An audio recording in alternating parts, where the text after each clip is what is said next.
So அடுத்தது இது மீசோசோம் பற்றி உள்ளது. இதுக்கப்புறம் பார்க்குறது இந்த இன்க்ளூஷன் பாடி.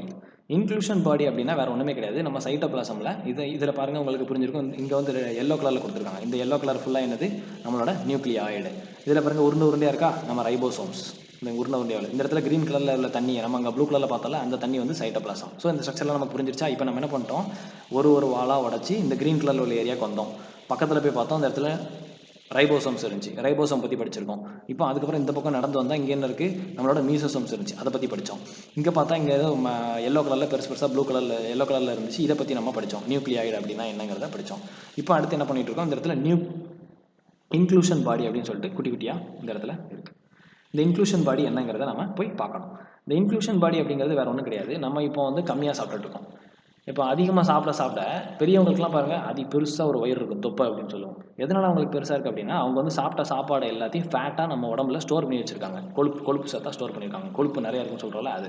அதே மாதிரி பாக்டீரியாஸ் என்ன பண்ணுன்னா, தன்னோட சாப்பாட்டை ஸ்டோர் பண்ணி வச்சுக்கும். ரிசர்வ்னா என்னது, முன்கூட்டியே அப்படின்னு ரிசர்வ் பண்ணி வச்சுக்கிறது. ரிசர்வாக ஸ்டோரேஜ் பண்ணி வச்சுக்கும்.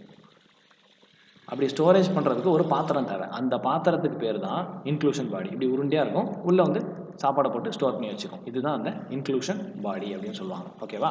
இது இன்க்ளூஷன் பாடி பற்றி. இதுக்கப்புறமாட்டு குரோமாட்டோஃபோர்ஸ். இந்த குரோமாட்டோஃபோர்ஸ் அப்படிங்கிறது ஆக்சுவலாக ஒரே ஒரு பாக்டீரியாவில் மட்டும்தான் இருக்கும். அது வந்து சைனோ பாக்டீரியா. இந்த சைனோ பாக்டீரியா அப்படிங்கிறது வேறு யாருமே கிடையாது. நம்ம ஃபஸ்ட்டே ப்ரோகேரியோட்டிக் எக்ஸாம்பிள் படித்தோம்ல, ப்ளூ க்ரீன் ஆல்கேன்னு சொல்லிட்டு. ப்ளூ க்ரீன் ஆல்கே அப்படின்னு படித்தோம்ல. எதனால் அது க்ரீன் கலரில் இருக்குது அப்படின்னா, நம்ம செடியெலாம் எதுக்கு க்ரீன் கலரில் இருக்குது, குளோரோஃபில் அப்படிங்கிற பிக்மெண்ட் இருக்குது சார், அதனால வந்து க்ரீன் கலர் இருக்குது. அதே மாதிரி இந்த சைனோ பாக்டீரியாலையும் வந்து க்ரீன் கலர் பிக்மெண்ட் இருக்குது. அந்த பிக்மெண்ட்டை ஸ்டோர் பண்ணி வச்சுக்கக்கூடிய ஒரு பாத்திரத்துக்கு பேர் தான் குரோமாட்டோஃபோர்ஸ் அப்படின்னு சொல்லுவோம். இந்த இடத்துல பாருங்கள், க்ரீன் கலரில் இருக்கா, உருண்டையாக சிங்கிளாக ஒரு உருண்டையாக இருக்கா, இதெல்லாம் வந்து என்னது, நம்ம குரோமாட்டோஃபோர்ஸ். இது க்ரீன் கலரில் இருக்கிறதுனால தான் இந்த சைனோ பாக்டீரியா அப்படி இல்லைன்னா அந்த ப்ளூ க்ரீன் ஆல்கே அப்படிங்கிறதும் க்ரீன் கலரில் இருக்குது. இப்போ நம்ம ப்ளூ க்ரீன் ஆல்கே வந்து நேரில் பார்த்துருக்கோம்னு சொல்கிறோம். அது எங்கேனுங்கிறத டயக்ராமை உங்களுக்கு காமிச்சா உங்களுக்கு அது கண்டிப்பாக தெரிஞ்சிடும். ஸோ இதுதான் நம்ம அந்த ப்ளூ க்ரீன் ஆல்கே. இந்த இடத்துல க்ரீன் கலர் இருக்குது இல்லையா, நம்ம குளத்துல கிணத்துல ஆற்றுலலாம் சம்டைம்ஸ் பார்த்துருப்போம், ஒதுங்கியிருக்கும், தண்ணி மேலே மிதந்துகிட்டே இருக்கும். பாறைக்கு மேலே இருக்கக்கூடிய பாசி கிடையாது, அது வேறு. இது வந்து ப்ளூ க்ரீன் ஆல்கே அப்படின்னா சைனோ பாக்டீரியா அப்படின்னு சொல்லுவாங்க. இது ஏன் க்ரீன் கலரில் இருக்குன்னா இந்த குரோமாட்டோஃபோர்ஸ்னால தான். குரோமாட்டோஃபோர்ஸ் அப்படின்னு பார்க்கும்போது குரோமானா கலர், ஏன்னா க்ரீன் கலரில் இருக்குது. குரோமாட்டோஃபோர்ஸ், அதனால தான் இது பேர் குரோமாட்டோஃபோர்ஸ் அப்படின்னு சொல்லுவாங்க. ஓகேவா? இப்போ நம்ம என்ன பண்ண போகிறோம்னா, பாக்டீரியாஸை வந்து ரெண்டாக பிரிக்க போகிறோம். ஏன்னா இப்போ எல்லாரும் நம்ம படித்தது எல்லாமே பாக்டீரியா பற்றி தான் படிச்சிருக்கோம், கரெக்டாக? ஸோ பாக்டீரியாஸை ரெண்டாக பிரிக்கிறோம். என்னென்னா, இப்போ நம்மலாம் வந்து கை கால் இருக்குது, நம்மளால் நடக்க முடியுது. ஓகே, பாக்டீரியாஸ் நடக்குமா? நடக்கும். சில பாக்டீரியாஸ் நடக்கும். அந்த பாக்டீரியாஸை நம்ம வந்து என்ன சொல்லுவோம்னா மொட்டைல் பாக்டீரியா அப்படின்னு சொல்லுவோம். நடக்காத பாக்டீரியாஸ், நடக்க முடியாமல் மூவ் பண்ண முடியாமல் இருக்கக்கூடிய பாக்டீரியாஸை நான் மொட்டைல் பாக்டீரியாஸ் அப்படின்னு சொல்லுவோம். மொட்டைல் அப்படிங்கிற வேர்டுக்கு மீனிங் என்ன சார் அப்படின்னா மூவ்மெண்ட்.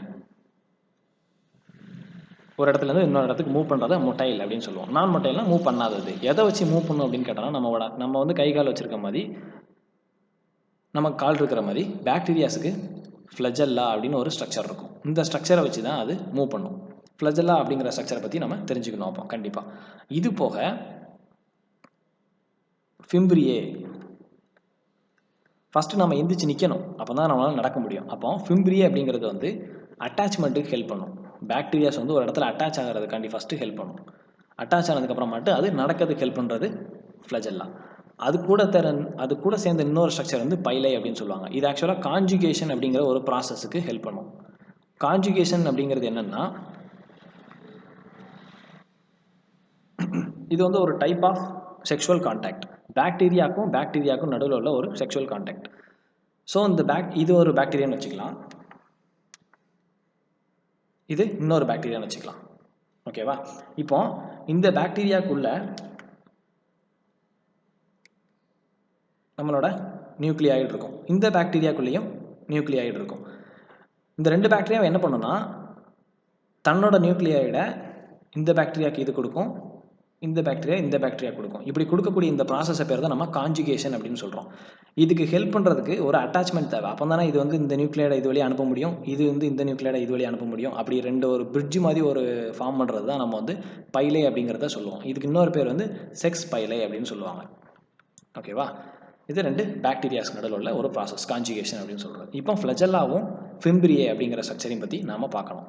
ஆக்சுவலாக அந்த ஃப்ளஜெல்லா, ஃபிம்பிரியே, பைலே இது மூணுமே வந்து எங்கேருந்து உருவாகும் அப்படின்னு கேட்டோம்னா நம்ம படித்த இன்னர் லேயர் இருக்குல்ல பிளாஸ்மா மெம்பரைன், இந்த பிளாஸ்மா மெம்பரைன்லேருந்து தான் இந்த 3 பேருமே உருவாயிருப்பாங்க. நம்ம எப்படி மீசோசோம்ஸ் படித்தோமோ அதே மாதிரி தான் இவங்க எல்லாருமே. ஸோ இது வந்து ஒரு டயக்ராம். இது வேறு ஒன்றுமே கிடையாது, நம்மளோட பாக்டீரியல் செல் என்வலப் இருக்கு இல்லையா, 3 லேயர்ஸ் இருக்குன்னு சொன்னால அந்த லேயரை ஜூம் பண்ணி எடுத்துருக்கோம். இது ஆக்சுவலாக ஃபுல்லாக ஒரு பாக்டீரியா, இப்படி உருண்டே இருக்கக்கூடிய ஒரு பாக்டீரியா. இந்த பாக்டீரியாவில் இந்த இடத்த மட்டும் நம்ம ஜூம் பண்ணி கட் பண்ணி பார்க்க போகிறோம். ஏற்கனவே பார்த்ததை நான் திரும்ப சொல்கிறேன். இந்த எல்லோ கலரில் உள்ளது இன்னர் லேயர். ஸோ இதுக்கு பேர் என்னது? Plasma membrane. இந்த திக் ப்ரௌனில் இருக்குது இல்லையா, இந்த திக் ப்ரௌனில் இருக்கக்கூடியது வந்து நம்மளோட மிடில் லேயர், அதாவது நம்ம செல் வால். இந்த லைட் ப்ரௌனில் இருக்கக்கூடியது என்னது? டஃப்பாக இருக்கக்கூடியது, இது வந்து கேப்சியூல். ஸோ இந்த 3 லேயர் தான் நம்ம ஏற்கனவே பார்த்தோம். இது எதுக்கு சார் திரும்ப சொல்கிறீங்க அப்படின்னா வேறு ஒன்றும் கிடையாது. இப்போ இந்த இடத்துல பாருங்கள், இந்த இடத்துல சின்ன சின்ன முடியாக இருக்கா, முடியாக இருக்கா? இன்னொரு டயக்ராம் காமிக்கிறேன், அதில் நல்லா தெளிவாக தெரியும். ஸோ இதான் அந்த டயக்ராம். இங்கே பாருங்கள், இது நம்மளோட பாக்டீரியா. இந்த பாக்டீரியாவில் குட்டி குட்டியாக வெளியே இந்த மாதிரி நிறையா குட்டி முடி, அப்புறம் இந்த பெருசாக ஒரு முடி இருக்குது, அப்புறம் இந்த பக்கம் பெருசாக ஒரு ஃபிலமெண்ட் மாதிரி இருக்குது. இந்த பெருசாக உள்ள ஃபிலமெண்ட்டை நம்ம வந்து ஃப்ளஜெல்லா அப்படின்னு சொல்லுவோம். இது எதுக்கு ஹெல்ப் பண்ணும்? மூவ் பண்ணுறதுக்கு, மொட்டிலிட்டி, அதான் மொட்டைல் அப்படின்னு சொல்லுவாங்க, மூவ் பண்ணுறதுக்கு. இது நம்ம பைலை, பைலை எதுக்கு ஹெல்ப் பண்ணும்? கான்ஜுகேஷன். ஃபிம்பிரியை பாருங்கள், உடம்பு ஃபுல்லாக குட்டி குட்டி குட்டியாக நிறைய இருக்குது. இதை வந்து நம்ம என்ன சொல்கிறோம்? அட்டாச்மெண்ட்டுக்கு ஹெல்ப் பண்ணும் அப்படின்னு சொல்கிறோம். ஸோ இதை நம்ம என்ன பண்ணியிருக்கோம்னா ஒரு சின்ன இடத்த, இந்த இடத்த மட்டும் இந்த இடத்துல ஜூம் பண்ணி பார்க்குறோம். அப்படி பார்க்கும்போது இதெல்லாம் என்னது? குட்டி குட்டியாக உள்ளது. இந்த குட்டி குட்டியாக உள்ளது எல்லாமே வந்து ஃபிம்பிரே. இந்த ஃபிம்பிரே எங்கேருந்து ஸ்டார்ட் ஆகுதுன்னு பாருங்கள், இந்த எல்லோ கலர்லேருந்து தான் ஸ்டார்ட் ஆகுது. ஸோ இந்த ஃபிம்பிரே, பைலை இது எல்லாமே வந்து எங்கேருந்து ஸ்டார்ட் ஆகும்? பிளாஸ்மா மெம்பரைன்லேருந்து தான் ஸ்டார்ட் ஆகும். ஓகே சார், இந்த பிக்சர் ஓகே. இது என்ன சார் பிக்சர்? பிளாக் அண்ட் ஒயிட்டில் இருக்குது. பிளாக் அண்ட் ஒயிட் படமா இது அப்படின்னு கேட்டிங்கன்னா, இதுதான் ஆக்சுவலாக நம்ம ஃபஸ்ட்டு பார்த்தோம்ல எலக்ட்ரான் மைக்ரோஸ்கோப். பாக்டீரியாவை வந்து எலக்ட்ரான் மைக்ரோஸ்கோப்பில் வச்சு பார்க்கும்போது இந்த மாதிரி தான் தெரியும். இது பாருங்கள் பாக்டீரியாவோட பாடி, இது பாருங்கள் குட்டி குட்டியாக இருக்கக்கூடிய ஃபிம்பிரே, முடியாக இருக்கா. இது கொஞ்சம் நீளமாக இருக்கிறதுனால இது பைலை, இது ரொம்ப நீளமாக இருக்கிறதுனால இது ஃப்ளஜெல்லா. புரிஞ்சா? இப்போ நம்ம என்ன பண்ண போகிறோம்? பிக்சரில் பார்த்தாச்சு, ஃபங்க்ஷன் பார்த்தாச்சு. ஆனால் எக்ஸ்ட்ராவாக என்ன பண்ணணும்? ஃப்ளஜெல்லா அப்படிங்கிறதுக்கு மட்டும் 3 பார்ட்ஸ் இருக்குது. ஒரு பார்ட் பேர் பேசல் பாடி, இன்னொரு பார்ட் வந்து ஹூக், இன்னொரு பார்ட்டு ஃபிலமெண்ட். அதுக்கான பிக்சர் தான் இது. இப்போ இங்கே பாருங்கள், இது பேசல் பாடி, இது ஹூக், இது ஃபிலமெண்ட். ஸோ இங்கே உள்ளது ஃபிலமெண்ட், இந்த இடத்த வந்து நம்ம ஹூக் அப்படின்னு சொல்கிறோம். பேசல் பாடி அப்படின்னா அடித்தளம் மாதிரி, பேஸ் அடித்தளம் அப்படின்னு சொல்கிறோம்ல, அது மாதிரி பேசல் பாடி. இது ரொம்ப பேஸாக இருக்கிறதுனால இது பேசல் பாடின்னு சொல்கிறோம். இது இன்னொரு பாக்டீரியாவோடது, இது ஃபிலமெண்ட், இது வந்து ஹூக், இது ஃபுல்லாக பேசல் பாடி. எதுக்கு சார் 2 பாக்டீரியா காமிக்கிறீங்க? நம்ம முன்னாடியே படித்தோம், கிராம் நெகட்டிவ், கிராம் பாசிட்டிவ்னு படித்தோம். கிராம் பாசிட்டிவ்னா என்னது? 2 லேயர்ஸ் திக் பெப்டிடோகிளைக்கன் அப்படின்னு படித்தோமா? இப்போ பாருங்கள், இது ஒரு லேயர், இது 2வது லேயர், இது திக்காக இருக்கக்கூடிய பெப்டிடோகிளைக்கன்ஸ். ஸோ இது என்னது? Gram positive. இப்போ இதை பாருங்கள், கிராம் நெகட்டிவ்னு சொல்கிறோம். கிராம் நெகட்டிவ்னா 3 லேயர்ஸ் இருக்கணும். இது ஒரு லேயர், இது 2வது லேயர், இது 3வது லேயர். ஸோ இங்கே தின்னான ஒரு பெப்டிடோகிளைக்கன்ஸ் இருக்கும். ஸோ அதுக்கான எக்ஸாம்பிளும் இங்கே வந்துருச்சு. இப்போ பேசல் பாடி, ஹூக், ஃபிலமெண்ட், ஃப்ளஜெல்லா அப்படிங்கிறது தெரிஞ்சு போச்சு. ஃபிம்பிரியானா என்னன்னு தெரிஞ்சிருச்சு, பைலேனா என்னன்னு தெரிஞ்சிருச்சு. ஸோ இதுதான் வந்து நம்ம ப்ரோகேரியோட்டிக் செல்ஸ். அடுத்தது இப்போதைக்கு ப்ரோகேரியோட்டிக் செல்ஸை மட்டும் லைட்டாக ஒரு ஓவர்வியூ பண்ணலாம். இதுதான் மைண்ட் மேப்பிங் அப்படின்னு சொல்கிறது. ப்ரோகேரியோட்டிக் செல்ஸ் அப்படின்னு எடுத்துக்கிட்டோம்னா நம்ம ஃபஸ்ட்டு பார்த்தது என்னது? செல் என்வலப். இதில் வந்து 3 லேயர் இருந்துச்சு, பிளாஸ்மா மெம்பரைன், செல் வால், அவுட்டர் கிளைகோகாலிக்ஸ், அதுக்கப்புறமாட்டு சைட்டோபிளாசம். இதில் இருந்தது நேக்கட் நியூக்ளியஸ், ஒன்று ஜீனோமிக் டிஎன்ஏ, இன்னொன்று வந்து யார்? பிளாஸ்மிட் டிஎன்ஏ, அப்புறம் ரைபோசோம்ஸ், இன்க்ளூஷன்ஸ் பாடி, குரோமாட்டோஃபோர்ஸ், மீசோசோம்ஸ், ப்ளஸ் இந்த பிளாஸ்மா மெம்பரைனில் ஃப்ளஜெல்லா இருந்துச்சு, ஃபிம்பிரியா இருந்துச்சு, பைலை இருந்துச்சு. ஃப்ளஜெல்லாவில் 3 பார்ட்ஸ் இருந்துச்சு, பேசல் பாடி, ஹூக், ஃபிலமெண்ட். ஸோ இது வரைக்கும் நம்ம பார்த்தது மொத்தமாக இவ்வளோ தான். இதுதான் நம்ம வந்து மைண்ட் மேப்பிங் அப்படின்னு சொல்லுவோம். என்ன பண்ணிட்டோம்? இவ்வளோ 1.5 மணி நேரம் பார்த்ததை வந்து நம்ம இத்தினோண்டு ஒரு சின்ன பாக்ஸில் கொண்டு வந்துட்டோம். இதை ரிவைஸ் பண்ணுறதுக்கு உங்களுக்கு மிஞ்சி போனால் எவ்வளோ நேரம் ஆகும்? ஒரு 2 to 3 minutes ஆகுமா? இப்படி தான் நம்ம ரிவைஸ் பண்ணணும்.